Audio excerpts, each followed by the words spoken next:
Again, hats off to the Big Ten for pulling off what was an incredible season last year on so many fronts, so I would like to start by thanking them.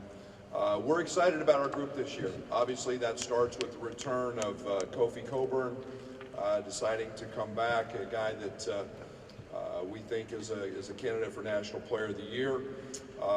And then, more importantly, a couple of guys, DeMonte Williams and Trent Frazier, two guys who elected to come back for their super senior years. So we're excited. We're looking forward to that. We've got the addition of 5 new guys in Alfonso Plummer, Omar Payne, and 3 freshmen, Luke Goody, RJ Melendez, and Brandon Pajemski. So we're excited. We've got a great schedule.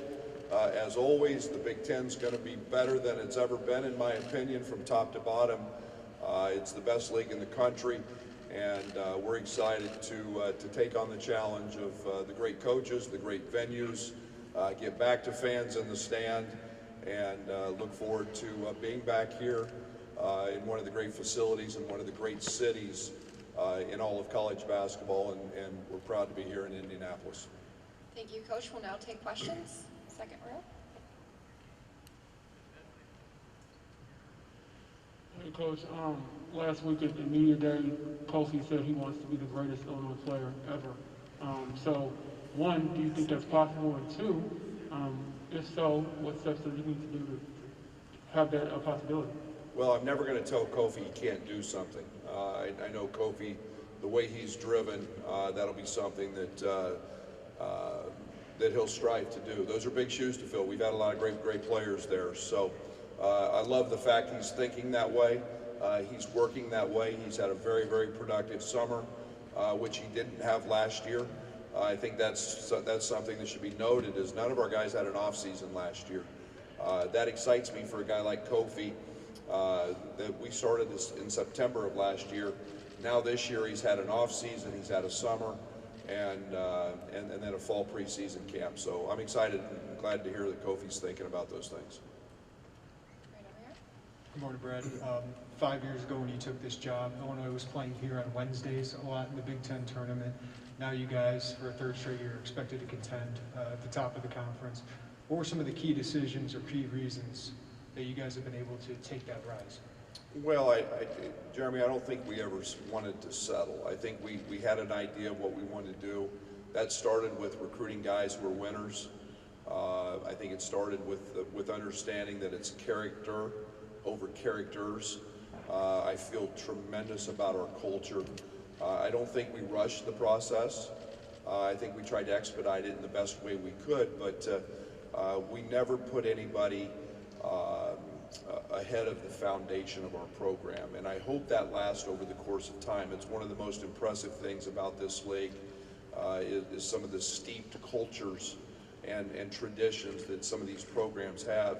We're trying to build that, and we didn't want to take any shortcuts in doing that, and I think those are some of the key things that we had, along with taking an everyday guy mentality to the practice court every day. Second row. Hey, Coach. Kevin Sweeney from Sports Illustrated. Obviously, you guys had a lot of staff turnover this offseason. Now that you're into full practice, can you speak about what the new guys have brought to the table? Yeah, a lot, and it's always a challenge, and it's been a little bit different this year because of the return of so many veterans. That it's not just going to the court and we're blind. These guys have filled in. They're very smart. Chester Frazier, obviously a guy that wore the uniform at the University of Illinois. He brings tremendous passion. He brings an unrelenting work ethic. Jeff Alexander has been a guy that behind the scenes has been an integral part of our success and our growth. That one just made sense. He knows everything that we're doing. And then the addition of Tim Anderson, a guy that is an extremely gifted workout guy. He's got great relationships with our players. And is learning our system as well, and a very good staff. I love the chemistry of our staff, and excited about the future with them. Front row in the corner. Hey, Brett. Not too many teams can match the sheer size and mass of Kofi, so they might opt to go in more agile against him and taking him away from the rim with shooters. How do you think he matches up in those situations? I really only worry about that a little bit in our league games, or in our non-league games. If you looked at our league, the bigs in our league, this is a league that has second to none in terms of the quality of bigs. But yeah, teams do try to take him out a little bit. I think that people don't realize how gifted Kofi is athletically. He can really move his feet. Straight line running, Kofi's our second fastest guy on our team. He's got great feet. That's from playing soccer in his youth days. That's something that doesn't truly worry me. He's gotten much better at being able to play on the perimeter and then getting back into rebound, and that's where we need him the most. We have time for 1 to 2 more questions.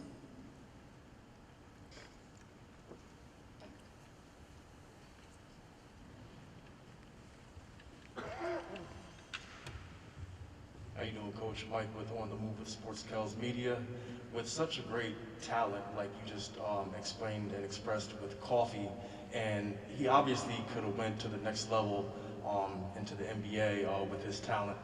Just sometimes you kind of maybe sit them down and maybe talk to them about going to the next level before they're ready, as opposed to staying in college. Do you play any part in helping them make the best decision for them? Only when asked. I think that's one of the things that we try to do is inform them and let them go through the education process on their own with their own people. And we did that with Kofi. Also with the understanding that we have an unbelievable relationship. When that time came, he asked what I thought, and we talked about that a great deal.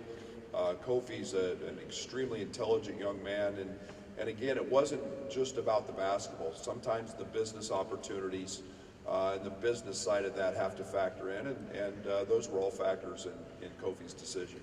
Our final question from the back row. Yeah, Kevin Brockway from CNHID, and I'm curious about Omar Payne. What attracted you to him in the transfer portal? How does he fit in the front court, and are there any opportunities for him and Kofi to play together? Yes to the last part. Omar's been tremendous in our throughout the summer, through our first couple weeks of fall practice. But Omar's an elite athlete. He's a guy that we have not had at 6'10". He's got a 7'5" wingspan. Not knowing what Kofi's status was going to be, we knew we had to have a guy that was capable of playing in ball screens with Curbelo and Trent Frazier. He is elite in those. He is elite at getting to the rim. He's as quick twitch an athlete as we've had, but I've been very, very impressed. He's gained 20 pounds. He's a guy that has tremendous touch, and has been a big, big surprise in that area. Thank you so much for your time this morning, Coach. Good luck this season. Thank you. Hope to see you back here soon.